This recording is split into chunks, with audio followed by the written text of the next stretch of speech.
Wala na naman tayo ng ibang trabaho, no? So, ngayong araw na to, Monday, yung gagawin natin is maglagay tayo ng crossover. Hapon kagabi ko na tapos natin kasi meron pa tayong atip na hindi to talaga natapos yan. Papapuin pa yan mga idol. So, dito, gumawa tayo ng crossover para matindi yung trabaho natin. So, tingnan nyo guys yung ginawa natin. Yung pag-crossover natin, ito, hindi natin totally pinutol yung bakal. Sa iba yun, puputulin tong bakal. At dito, wieldingin. So sa atin guys, hindi natin pinutol lahat. So nag-gap lang tayo, nag-cut gap lang tayo para masablay tong bakal na to para hindi tayo mahirapan sa pag-welding. So tip ko sa inyo guys, kung sino mga welder dyan na nakarelate ito. So ito yun. Tingnan nyo guys. Diyan. Diyan, saka dito, saka dito, saka dito hanggang sa dulo. So mga ano pa to guys, maglagay pa tayo dyan. At saka isa, no? Maglagay pa tayo ng isa dyan. At sa yung pangalawa, tapos na. So dito, maglagay tayo dito guys ng pangatlo. And then pang-apat, siguro mga 5 yung ilalagay natin dun sa dulo, sa may kanto. So pagtapos guys, hindi muna natin sasahigan. Doon muna tayo sa bandang doon, maggawa tayo ng hagdanan. At saka maggawa pa tayo ng terrace. Kaya dyan sa kabilang bahay, no? Kabilang bahay natin, no? Yan. So, maglagay pa tayo ng terrace dyan. Saka natin, sasahigan, no? Sige guys, let's get started! Pwede na. So guys, dito na function, susukatin muna natin dito. Kasi nakadisturbo tong poste, no? Susukatin muna natin kung ilan yung sukat bago tayo mag-program ng kung ilang sukat guys.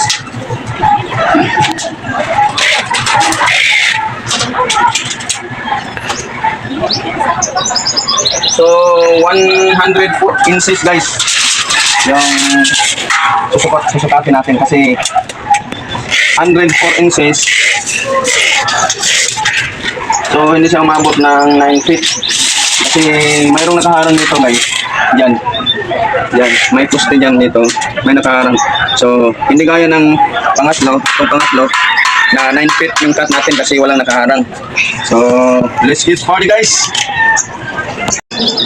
So guys, magsukat tayo ng suko natin to para clear. Magsukat tayo ng 104 inches guys. 104 inches.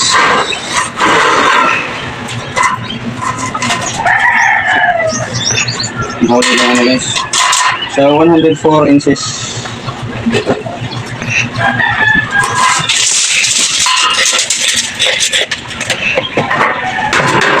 So ismulahin natin guys para success yung trabaho natin.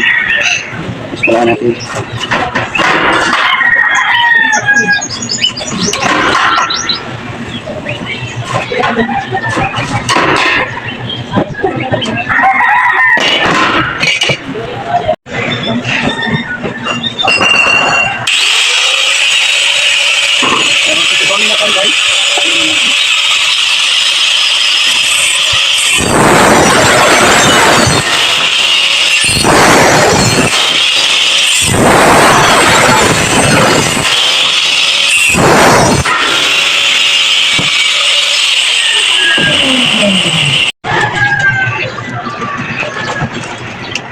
So, lagyan natin dito yung bakal guys.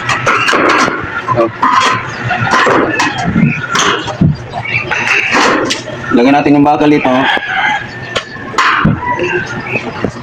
Yan. Saka, markahan natin gamit yung lapis. Una tayo magmarka dito guys kasi dito tayo ang malapit. Dito tayo magmarka. Sa ilalim. Gamit yung lapis guys kasi yung pentel pen ko naubusan ng tinta. Walang tayong skarte doon. So yan. So guys, tingnan nyo guys. Mamarkahan natin sa ilalim. Yan. Klaro-klaro ha. At dito sa pangatlo, mamarkahan din natin. Yan.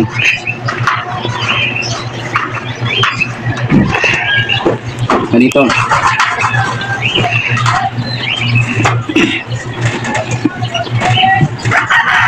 So ganito guys, tingnan natin.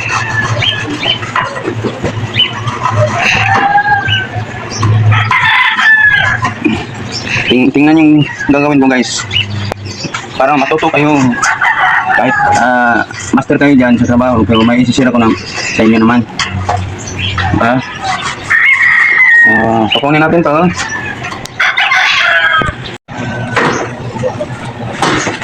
So tingnan nyo guys. Meron ng marka, saka sa dulo.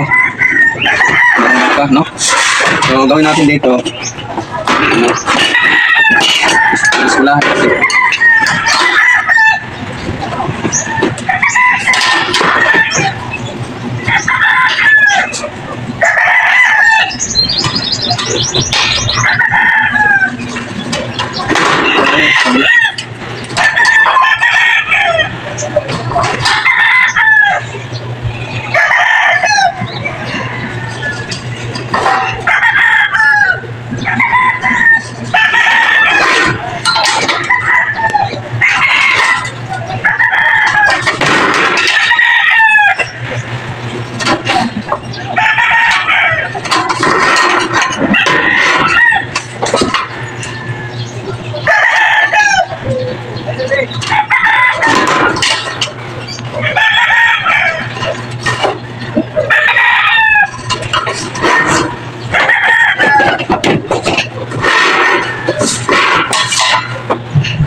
Okay.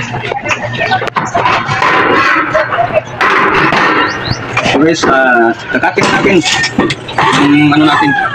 So maglagay tayo dito ng ano.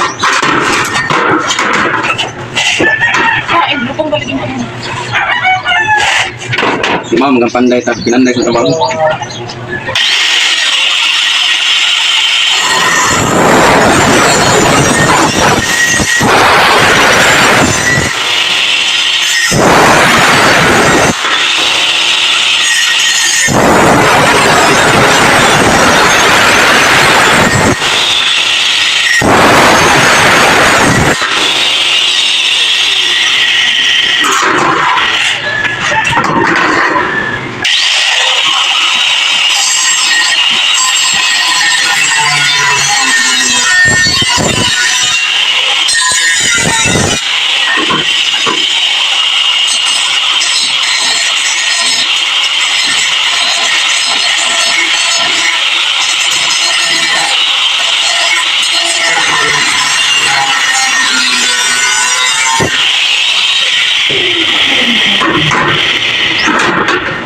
So guys, ito na ang nangyayari. Tingnan nyo.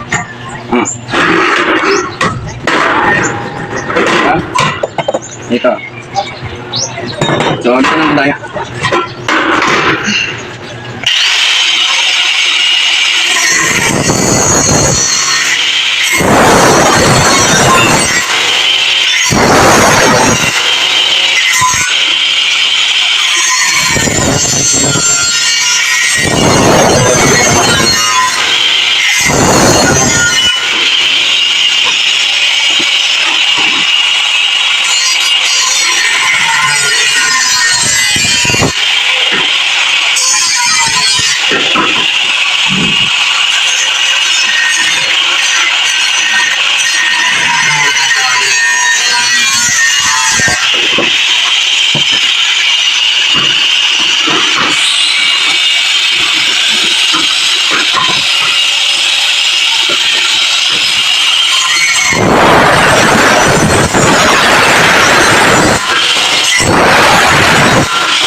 Ano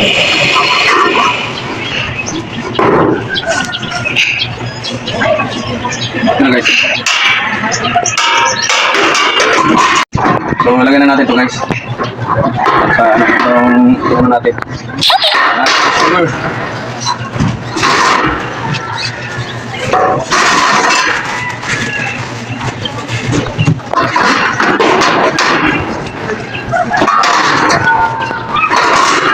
So, tingnan nyo guys.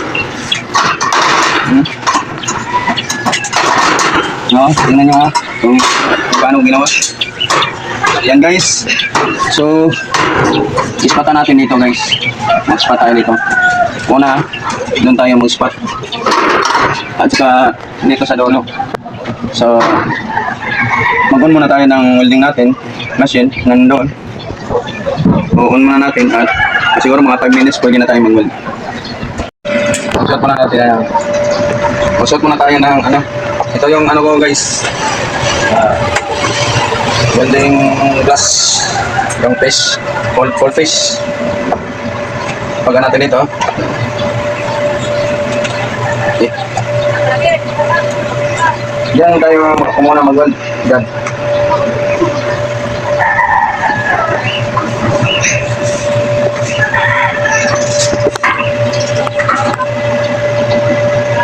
Kumuha tayo muna ng para testing. Yung metal na yung grabe ka kalawang dirty metal. So, yung sa pagtira natin, pag nakikita kayo ng hindi active yung pag-weld natin, based yan sa welding natin made in China. Pero may plano ako guys na bumili ako ng made in Japan na accurate welding machine. So let's get party guys, mag-weld na tayo. Testing muna tayo dito. Okay. So gawin natin, mag-spot tayo. Okay. Ulong yan to. Ha? Ha? So guys, tapos natin doon sa may dulo. Walang dyan, hanggang dito pang welding. So ganito, ito na lang. Ito na lang guys. Ito na lang yung welding natin. Last.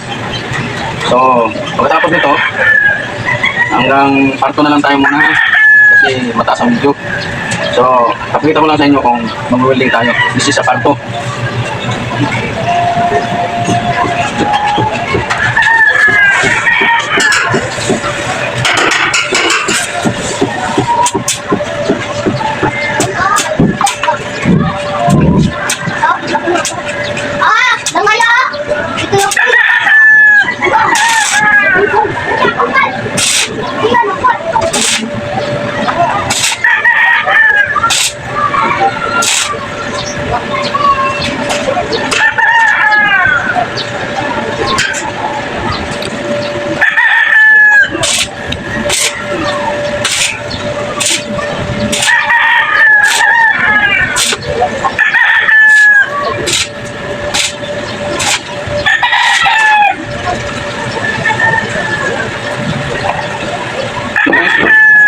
Sa wakas, natapos natin yung crossover, no? Metal sa ano natin, sa tomato natin, no? Na clean natin ito para umastig. So hanggang dito lang muna tayo mga idol. So part 2, itong trabaho natin is part 2, kahapon is part 1. So thank you for watching guys. Please subscribe my channel, Lars Patbay Vlogs, para update kayo sa mga videos namin na i-upload. Bye bye!